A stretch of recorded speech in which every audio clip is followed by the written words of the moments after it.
So for part 2 of this case study, we're going to show the driver that uses those utilities we just talked about in order to search the works of Shakespeare. And we're going to take a look and see how well everything performs when we run it in practice. So let's go ahead and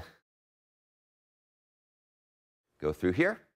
So first thing we're going to do is talk about the basic driver, which, as you're going to see, is this ex45 file with the class inside of it. And then we'll look at the output we get from this. Again, this particular implementation uses Java streams very heavily. So here's the first part. It's called testRegexList.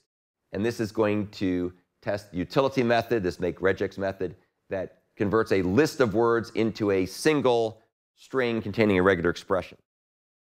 And then we're also going to read the complete works of Shakespeare from a text file and store them into a list.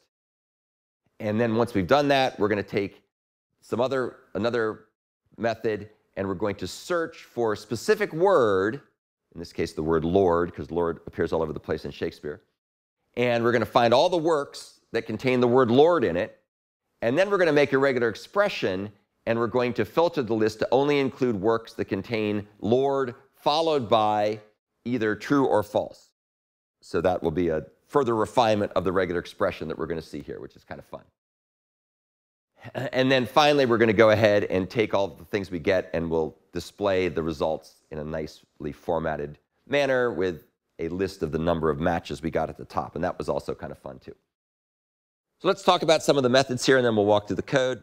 So the main entry point, as usual, is how we get into the program, and that kind of serves as the way of reading the complete works of Shakespeare into a list of strings, and then calling the testRegexList and processBardWorks methods to do all the text analysis we're doing with regular expressions. testRegexList constructs the regular expression from the list of words and checks to see if a quote matches the constructed regular expression and prints the results. This is really more of a helper test, not so much the real meat of the program. And then processBardWorks is the part that searches the complete works of Shakespeare for a specific word followed by the regular expression, and it'll call some other methods to do its bidding. The find match method is going to use something called a BreakIterator, which is a really cool feature that allows you to be able to take text and split it up into different forms, like a sentence or a line or a word and so on. And we'll get a chance to see how that works. That's also fun to use with Java streams. And then find regex matches is going to find a list that contains gets the list of works of Shakespeare that match the word Lord and a regular expression, and then it uses the regular expression to collect and display the results using the show all matches method. Okay, so that's just a quick overview. Now let's take a look at the code, which is located in my ex45.java file in the ex45 project in my Java 8 folder in my live lessons GitHub repository. So here we are back in the project. Let's go take a look now at ex45. This is the main driver program, and we'll kind of walk through and see what it does. So here's the name of the complete works of Shakespeare. That's sitting over here in the resources folder. We come into the main program, make ourselves a new instance of ex45. That's the enclosing class. We test the regular expressions. Then we're going to get a list of strings containing the works of Shakespeare by the process we talked about in the previous part of the video. And then we're going to process those works, searching for Lord plus some other stuff. Let's go take a look at testRegexList first. So this is kind of a fun example. We have a string with a famous phrase that you all have heard a million times, probably because it has all the letters in the alphabet. The quick brown fox jumps over the lazy dog. And I put a new line here deliberately so we could see how regular expressions can search across new lines. I then make myself a list of words to match: cat, dog, mouse, and socks. As you might imagine, we're just going to end up matching dog because that's the only thing that's there. We then take that list and turn it into a single string, which is the regular expression that corresponds to that. We saw what that was before in the previous video. And now we're going to go ahead and take the quote string, we're going to lowercase it, and we're going to see if there's any matches in it corresponding to the regular expression that we pass in here. And we're going to match across new lines. So we want to match across lines. That's what this funky little question mark S thing does at the beginning. Again, super obscure. ChatGPT is your friend to find these things. And in this case, we should expect it to match because there is at least one match. If it doesn't match, we'll say that too. So we're going to get back the result, and then we're going to print the results of doing this. And it says the quote should match the regular expression string. So let's run that part, and we'll just look at that output first. And we'll come back and look at the second part later. So you can see here's the quote. The quick brown fox jumps over the lazy dog with the new line there, matches this regular expression string. So that is the regular expression string that we got from taking that string and using the make regex utils. By the way, quick little note, just for completeness here. If you take a careful look at the assignment 1A and 1B and 1C that use regular expressions, they end up having these decode and encode methods. And the reason for that is that we're using regular expressions, and regular expressions have all these funky characters that will confuse URL processing code if they're not properly encoded. So to ensure that it doesn't confuse it, we would take a regular expression like this and use the web utils encode method, or you could also use the direct method that comes from the URL encoder. Encode that into a form that can be put into a URL. When it gets to the other side, we take that encoded URL, we then decode it using either the web utils decode method or just the decoder for the URL decoder, to turn it back into the actual regular expression. So that's why we do the encode and decode, because there's all these weird, funky characters like backslashes and stuff that would otherwise confuse a URL parser. OK, so that's what this thing does. That one's just there to show off, honestly, just to show off make regex and how that works. Let's now go take a look at processBardWorks, which takes a list of strings containing the works of Shakespeare and a word, which in this case is Lord. And let's see what we're going to do. The first thing we're going to do is we're going to take all the works of Shakespeare, and we're going to convert them into a stream. So now we have a stream of strings, each one containing a complete work of Shakespeare. And then we use the filter operation to go see if there's anything that matches the word, which in this case is Lord, that's passed in as a parameter. So let's go take a look at find match. And this is a fun little method that does some cool stuff. So here's find match. What find match is going to do is it's going to make a break iterator. What is a break iterator? A break iterator is a class in Java that you can use to break text up into chunks based on whatever you're looking for. So in this particular case, we make ourselves a break iterator that will get words. So it'll take each work of Shakespeare and split it up into words, where a word has a certain definition. You can just imagine it as being things that are separated by non-word characters, like a space, for example. And then we go ahead and we associate the break iterator with the text. This is a work of Shakespeare. And then we're going to go ahead and call a helper method called getWordBoundariesList, passing in the iterator. So let's go look at that. This is a cool little method. You can see what it does is it uses the stream iterate method, and it's going to start at the beginning of the break iterator. So this is basically the first word in a work of Shakespeare. And it's going to keep iterating while we haven't reached the end.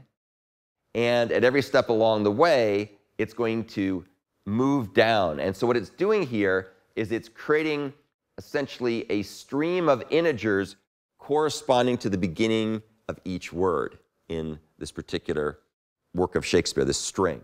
So we passed in the string, and now we're getting back essentially a stream of integers where each word starts, and then we convert the boundaries, the beginning of each word, into a list. So we end up with a list of integers, which is the list of word boundaries that are in that work of Shakespeare. So we have a list of integers, which is the word boundaries.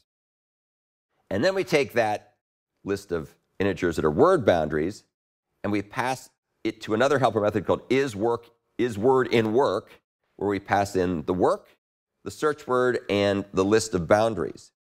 And this is pretty fun, too. Check this out. This is really great. So we take our list of boundaries, and we're going to iterate over it from beginning to the end -1, because everything starts at 0 and goes to the size -1. And we're also going to do another little trick here. So we take the size -1, and then we're going to go through and we're going to extract from the work, remember this is the work of Shakespeare, each of the words. So we're going to take a look at a substring in the work starting at the beginning of the word to the end of the word. So now we're creating essentially a stream of words that we got from the boundaries that we passed in as the list of integers. So now we have a stream of words, all the words in the work of Shakespeare. And now we're going to take each word, we're going to lowercase it, and we're going to check to see if it equals the search word, if there's any match whatsoever. And if there is, then we're going to end up saying true, there was a match. We found the word. So this will give us back essentially it'll tell us if that word does in fact appear in the work. And as soon as we discover it, we'll bust out. All right, so that's what find match does. So now what we end up with is a list of works that contain the word. So now you know all the parts of Shakespeare that contain the word Lord. But we're going to go one step further, and now we're going to make a regular expression that's going to have a word, the word that we're looking for, followed by a regular expression that is either true or false. So it's going to be the word followed by anything that's either true or false. A word followed by any character sequence followed by true or false. So we make that into a regular expression, as it says here. And that's the string, the pattern that we have here. And the pattern is going to be this is a stream of these things. We then map that into a compiled regular expression that ignores case, and then we find the pattern, the first thing that comes through there. And then we take that pattern and we take the list of works that match the words, at least one word, and we're going to find the matches. So this is another fun little example. This is really cool. So here's find regex matches. List of BreakIterator matching word and the pattern. We turn the works into a stream. So now I have a stream of strings corresponding to the works of Shakespeare. And we're going to use this super funky, cool intermediate operation in streams called a multi-map. And we're going to talk about what that does in a second. What that's going to do is it's going to create something called a simple entry. And the simple entry, as you'll be able to see here, basically is going to be the name of the work followed by the list of matches for that work. So all the places in that work of Shakespeare, like in Hamlet or Macbeth, where we find Lord followed by anything followed by true or false. Rather obscure, but it was fun. So now we're going to have this stream of simple entries, and then we're going to collect those into a map where the key of each simple entry will be the title, and then the value, which is the list of matches, will be the value in the map. So key value pair. But let's go take a look at create work to matches mapper, because this is really funky and cool. So here's what this is. This is a method that takes a pattern and it returns something called a word pattern matcher consumer. And the word pattern matcher consumer is just a little shorthand for a by consumer with a string, which is the title of the work, followed by basically the consumer, which is going to be the name of the work followed by the list of matches, if there are matches. So let's see how we can do this. So this particular method is going to return that consumer as the result. And what we do is we return a by consumer that maps the title of each work with a list of non-empty matches for the work. And this is what it looks like. So we're going to go ahead and associate the work with the pattern. So the work being a work of Shakespeare, the pattern being Lord followed by true or false, Lord followed by anything followed by true or false. And then we're going to get a stream of things that match, and we're going to end up converting that into a list. So now we have a list of things that match. And if that list is not empty, in other words, if there were any matches, we're going to get the first line of the work, because we want to make that the title, like Hamlet, the Tragedy of Denmark. And then we're going to accept a new simple entry that has the title followed by the match list. So this is all a very clever way of using streams and some other features in order to do all this in one fell swoop. This was also something that I had some good fun with ChatGPT helping me with. So what we get back from all of this stuff will essentially be a means of coming up with a stream of simple entries and then converting them into this map. So now let's go take a look and see what that looked like when we ran it. So remember, we gave it all the works of Shakespeare. So here we get 13 out of the works of Shakespeare contain the word Lord followed by anything followed by true or false. And then here are the matches. And you can see that there's actually a fair number of them. You probably never memorized where this occurred in Shakespeare, but now you know. If you ever need to know, the tragedy of Julius Caesar has the phrase, Lord are false. I'm not quite sure why it says that, but you can see what some of the other things are. Lord of more true gentleness, Lord, you play me false, Lord's false love, blah, blah, blah, just different things that match the regular expression. So this is just kind of fun with regular expressions, giving you a sense of how to use the regular expression pattern matching utility, which you will use for assignment number 1C.